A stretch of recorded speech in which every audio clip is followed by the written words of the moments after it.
Facebook থেকে যদি তোমরা আর্নিং করতে চাও তাহলে তোমাদের প্রতিদিন কাজ করতে হবে। হ্যালো বন্ধুরা, তোমরা সবাই কেমন আছো? আশা করি তোমরা সকলেই ভালো আছো। আমিও ঠাকুরের দয়ায় খুব খুব ভালো আছি। তো চলে আসলাম আবার একটি নতুন ব্লগ নিয়ে। তো দেখো, এখানে সকাল সকাল করলা ভাজা করছি। আর মেয়েদেরকে যেহেতু স্কুলে দিতে হবে তার জন্য ওইদিকে ভাত বসানো হয়ে গেছে। আর এখানে মসুর ডালটা আমি ভালো করে ধুয়ে নেব। আর আমি আগের ব্লগে বলেছিলাম যে আমার মেয়েরা ভেন্ডি খেতে খুব ভালোবাসে। তো ভাবলাম মসুর ডালটা আমি একবারে প্রেশার কুকারে দিব, কারণ যেহেতু ওরা স্কুলে যাবে, কারণ সময় হয় না যে কড়াইতে আমি বসাবো অনেকক্ষণ রান্না হবে, সেটা একদম সময় হয় না। কারণ অনেক সকালবেলায় ওদেরকে স্কুলে যেতে হয়, 9:30টার মধ্যে ওদেরকে স্কুলে ঢুকতে হবে। তার জন্য আমি ডালটা প্রেশার কুকারে রান্না করে নিলাম। আর একটা হাঁসের ডিম ছিল, সেটা আমি ভুজিয়া বানাই নিলাম। আর এদিকে মেয়েরা রেডি, তো মেয়েদেরকে স্কুলে দিয়ে আসা হয়ে গেল। আর ভাবলাম যে প্রচুর গরম পড়েছে, তার জন্য আমি একটু পান্তা ভাত খাই। গরম ভাত আছে, কিন্তু ভাবলাম যে একটু পান্তা ভাত খাই।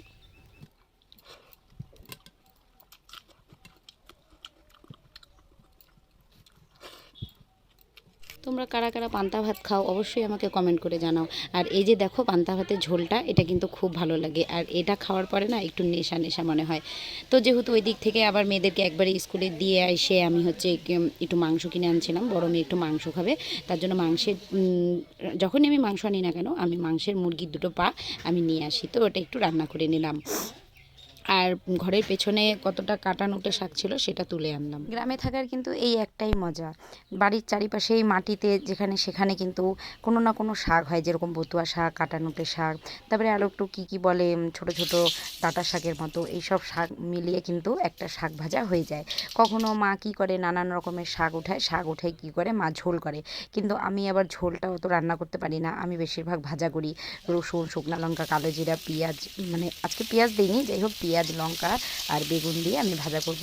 আর এই শাকটা মা খাবে, কারণ মা মাংস খায় না, তার জন্য মার জন্য আমি স্পেশালি সবসময় একটা করে শাক রান্না করি। মাঝে মধ্যে মেয়েরাও শাক ভালোবাসে, কিন্তু আমার বড় মেয়ে লাল শাক ভালোবাসে আর পালং শাক ভালোবাসে। ওকে যদি কোনো মাছ দিয়ে বা ছোট মাছ দিয়ে আমি শাকের ঝোল করে দিই, ও ভীষণ ভালোবাসে। আর আমার ছোট মেয়েও ভীষণ ভালোবাসে।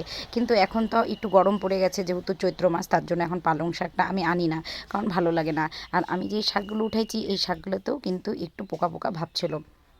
তো এদিকে দেখি সার্ভের দিদিরা চলে আসছে। কিসের জন্য আসছে তোমরা অবশ্যই দেখে বুঝতে পারছো কি কারণে আমাদের বাড়িতে আসছে আর ঘুরে যাচ্ছে। একমাত্র কারণ হলো ডেঙ্গু।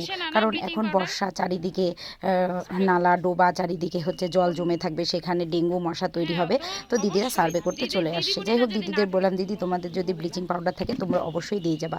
আর আমাদের বাড়িটা এত বড়, আর আমাদের বাড়িতে নোংরা আবর্জনাটা বেশি হয়, কারণ এই সারের বস্তা, এই টব মানে মাটি, চারিদিকেই বালতি ঠালটি পড়ে থাকে।